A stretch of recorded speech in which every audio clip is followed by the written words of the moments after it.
urugendo rwo kubireka ntabwo byoroshye kuko uyu munsi ashobora kukubwira ati ndabiretse.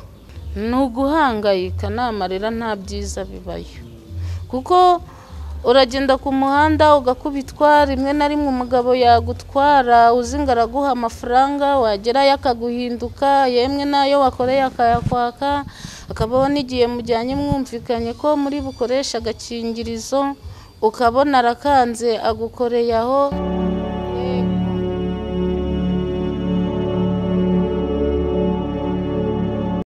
Nitwa Nyirabaziruwiha Marie Chantal, nkaba ndi umumama wakoze umwuga w'uburaya nkiri muto, maze gukura numva ko mfashe icyemezo cyo kubivamo. Ubwo kubivamo ntacyo byantwaye, nta n'icyo byankungabanyijeho, kubera ko hari aho navuye hari n'aho ngeze. Ubwo rero nimara kubireka nahise nigira inama niyo gukorera Imana.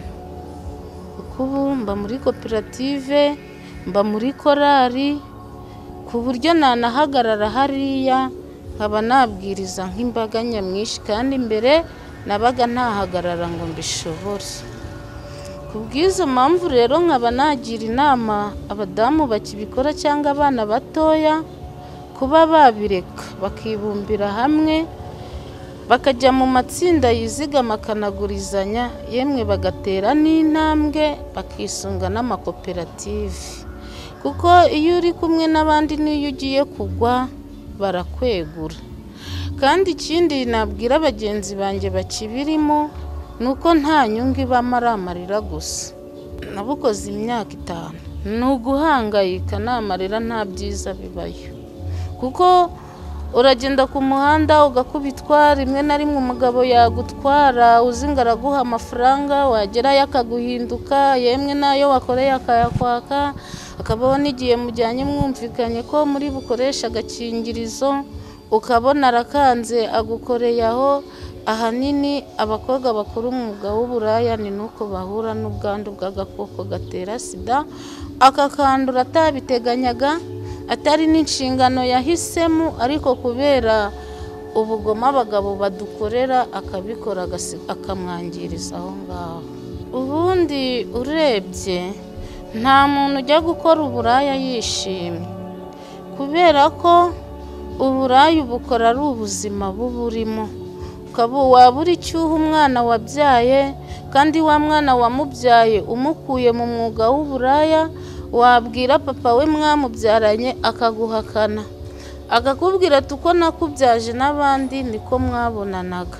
Ubwo cya gihe rero niho intimba ihora ikwica, akazi ugahita ukagira umwuga kugira ngo ubashe gushaka ibirera abana wabyaye.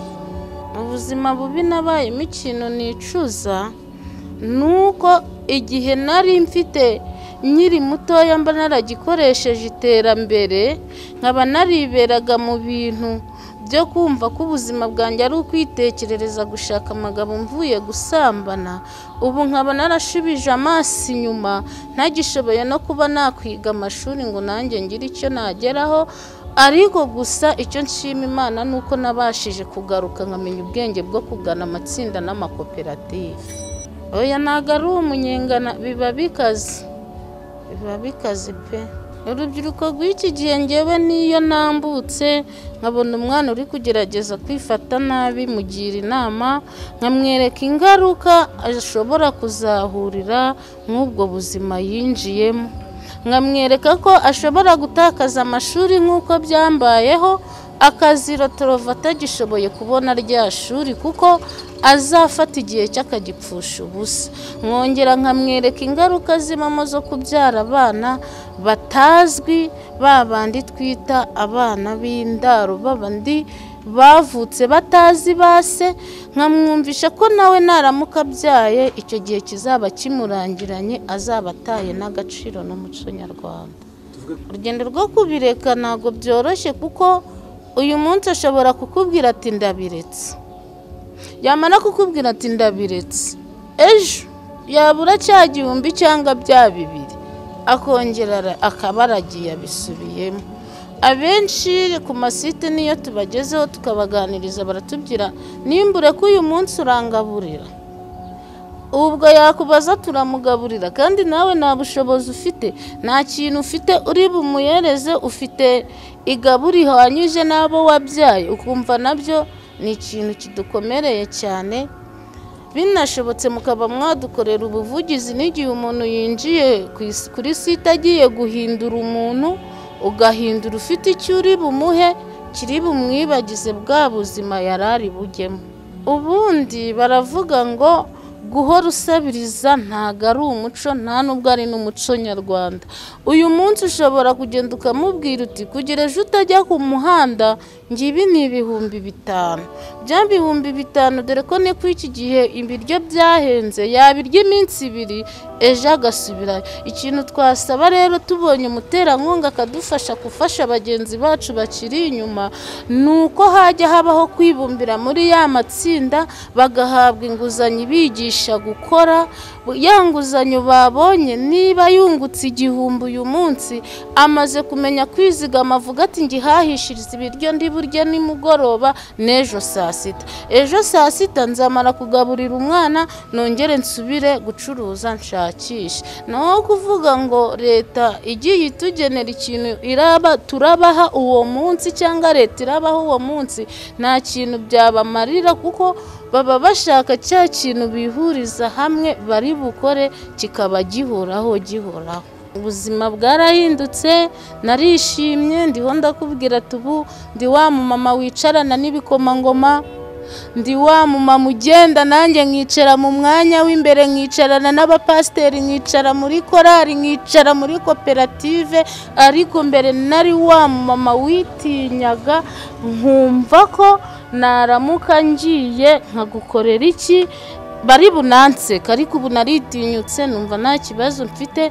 Kubw'izo mpamvu rero nk'umudamu wafashe urugendo rwo kureka uburaya nkaza muri koperative, nabashije kuguzamo amafaranga nigurira ipariseri. Ariko ubu kugeza ubu kubera n'imihindagukire y'ibi bihe kuyubaka ikaba yarananiye, mukaba mwankorera n'ubuvugizi nanjye bakanyubakira. Murakoze. Mbere ipfunwe nagiraga nashatse kukubwira nukumva ko nitinyaga, nkumva ko ninjya kwicara mu bantu runaka batari bunyemere. Ariko ibipfunwe ryararangiye nuko ugenda nkicara imbere.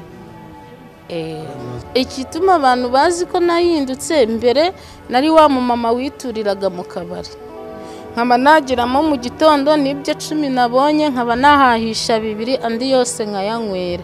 Ariko ubu ngubu nzi neza ko nyweye n'icyayi cya mukaru cyangwa n'umusururu wangwa neza kandi nkaryama ngatuza, ndi nkayakoresha ibikorwa birengera umuryango wanjye. Ibikorwa by'uburaya nta kintu bigeza ku muntu, icyawe ni ukuribona ukumva ko urajya kwinywera no kurya neza, nta terambere uteganyiriza abo wabyaye. The Zoom TV 24 kanda aho hatukura handitse subscribe kugira ngo uzajye ubona n'izindi video utasanga handi.